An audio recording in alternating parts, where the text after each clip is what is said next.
आज हम बात कर रहे हैं मोल कॉन्सेप्ट की कि मीन्स मोल का कॉन्सेप्ट आया कहाँ से और क्यों लिया गया।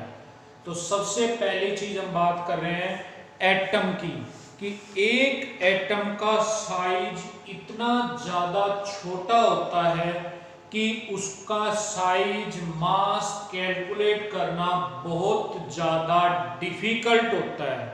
तो जैसे छोटा सा एग्जांपल अगर मैं लूं कि एक ग्रेफाइट का डॉट मींस पेंसिल का अगर मैं यहाँ पे एक डॉट लगाऊं तो उसके अंदर 5 गुणा 10 की शक्ति 19 5 इंटू 10 की पावर 19 एटम्स होते हैं।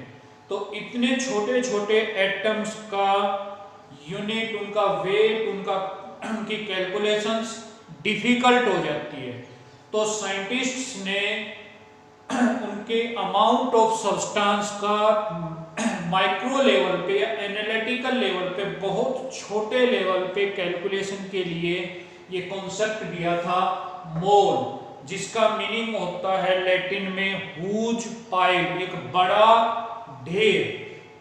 जैसे मोल को मैं रेगुलर जो अमाउंट ऑफ सब्सटेंस लेते हैं उससे कोरिलेट करूं कि 1 किलोग्राम का मतलब क्या होता है। तो अगर हम लेके चले कोई भी वेजिटेबल, जैसे आलू का एग्जांपल लिया तो 1 किलो का मतलब 5 या 7 आलू के लगभग बनते हैं। तो 1 किलो का मतलब 5 आलू। ऐसे उससे छोटी चीज अगर लेके चले अंगूर की बात करें तो 1 किलो का मतलब 100 अंगूर। अगर हम उससे भी छोटे जैसे अनाज, गेहूं या चने का लेके चले तो उसमें और ज्यादा छोटा हो जाता है। तो ऐसे ही एटम्स को कैलकुलेट करने के लिए, एटम्स के बारे में समझने के लिए, उनको वे करने के लिए, उनकी कॉन्सेप्ट को समझने के लिए हमने ये कॉन्सेप्ट दिया मोल, जिसके मतलब होता है ह्यूज पाइल, मतलब एक बड़ा ढेर।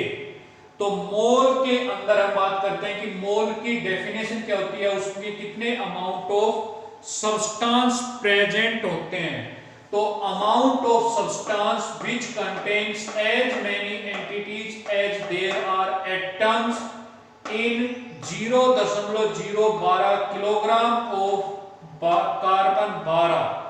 मतलब एक मोल का मतलब है इतने सब्सटेंस की मात्रा, इतने पदार्थ की मात्रा जिसके अंदर सेम नंबर ऑफ पार्टिकल्स या एंटिटीज हैं जितनी 0.012 किलोग्राम मतलब 12 ग्राम कार्बन 12 के अंदर जितने पार्टिकल्स हैं, जितनी एंटिटी है, जितना पदार्थ है, उतनी ही मात्रा का पदार्थ अगर है तो उसको हम कहेंगे एक मोल। जिसको हम एटॉमिक मास या एक मॉलिक्यूलर मास से कोरिलेट करें तो एक कार्बन एटम का वेट है 12 ग्राम। तो एक मोल ऑफ कार्बन 12 का मतलब हो गया 12 ग्राम, और 12 ग्राम का मतलब atomic weight of carbon. Means अगर हम एलिमेंट के साथ डिस्कस कर रहे हैं तो एक मोल सब्सटेंस का मतलब है एटॉमिक मास ऑफ एलिमेंट। किसी तत्व की बात कर रहे हैं तो उसके अंदर उसका परमाणु द्रव्यमान जितना है उतना उसका मतलब है वो किसके बराबर है, एक मोल।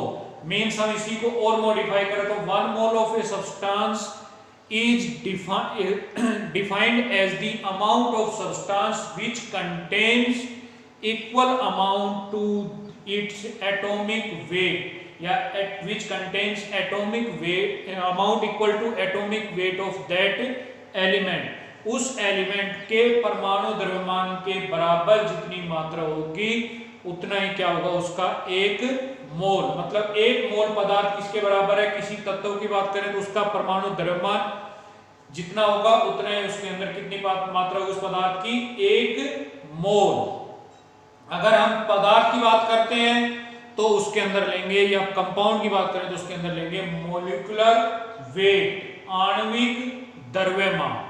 तो एक मोल बराबर है आणविक द्रव्यमान पदार्थ का या एटॉमिक मास ऑफ एलिमेंट। और ये ऐसा unit for amount of substance, amount of substance की स्टैंडर्ड इंटरनेशनल यूनिट है और इसको एसआई यूनिट में नवंबर 2018 में कंसीडर किया गया है basic unit of amount of substance. किसी पदार्थ की मात्रा को नापने के लिए जैसे किलोग्राम और ग्राम होती है, ऐसे ही छोटे छोटे एटम्स को नापने के लिए, उनको वे करने के लिए जो यूनिट ली गई है दैट इज 1 मोल। और 1 मोल के अंदर कितना पदार्थ होगा, जितना उसका आणविक द्रव्यमान होगा। अगर मॉलिक्यूल है मतलब पदार्थ है, और अगर हम तत्वों की बात करते हैं तो कितना अमाउंट होगी, जितना उसका एटॉमिक वेट है। तो कार्बन का उदाहरण लिया, कार्बन 1 मोल में कितना वजन होगा, 12 ग्राम। ऐसे ही अगर हम वाटर का एग्जांपल लें तो वाटर के अंदर मॉलिक्यूलर वेट होता है 18 ग्राम। तो 18 ग्राम पानी किसके बराबर होगा, 1 मोल के बराबर होगा। ऐसे ही कार्बन डाइऑक्साइड की बात करें तो कार्बन डाइऑक्साइड का मॉलिक्यूलर वेट होता है 44 ग्राम, मतलब 44 ग्राम कार्बन किसके बराबर है, 1 मोल के बराबर है। तो यहां से क्लियर है 1 mole of amount of substance is said to be 1 mole if it contains equal amount as its atomic weight if it is an element or molecular weight if it is an molecule or substance।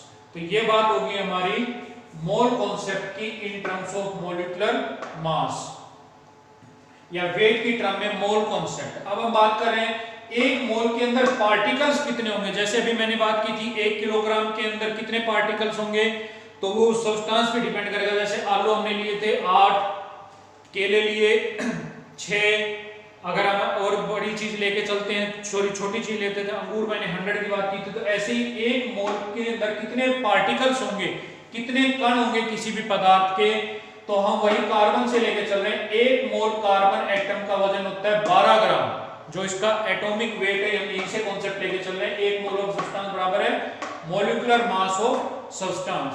तो mass of 1 atom, एक atom carbon के एक atom का वजन होता है 1.9926 × 10⁻23 ग्राम। तो 1 मोल के अंदर कितने कार्बन एटम होंगे, इतने वजन के अंदर एक कार्बन एटम है, तो 12 ग्राम के अंदर कितने होंगे, 6.022 × 10⁻23 मींस 1 मोल के अंदर 6.022 × 10⁻23 पार्टिकल्स होते हैं। अगर हम एलिमेंट की लेके चलेंगे इतने एटम हो जाएंगे, अगर हम कंपाउंड लेके चलेंगे तो इतने मॉलिक्यूल हो जाएंगे। तो यहां से किसी का भी निकाल सकते हैं। जैसे मैंने तो एग्जांपल लिया कार्बन का, ऐसे मैग्नीशियम का ले सकते हो, किसी का भी ले सकते हो, उसके अंदर पार्टिकल्स इतने ही होंगे। तो वहीं से हमने ये डेफिनेशन बनाई है कि amount of substance which contains as many entities as there are atoms in इतने ग्राम ऑफ कार्बन, मतलब 12 ग्राम कार्बन 1 मोल के बराबर है। ऐसे मैग्नीशियम या एल्युमिनियम का एग्जांपल लेके चले, एल्युमिनियम का वेट होता है 23, एटॉमिक वेट 23, तो 23 ग्राम एल्युमिनियम और 12 ग्राम कार्बन के अंदर इतने नंबर ऑफ पार्टिकल्स होंगे।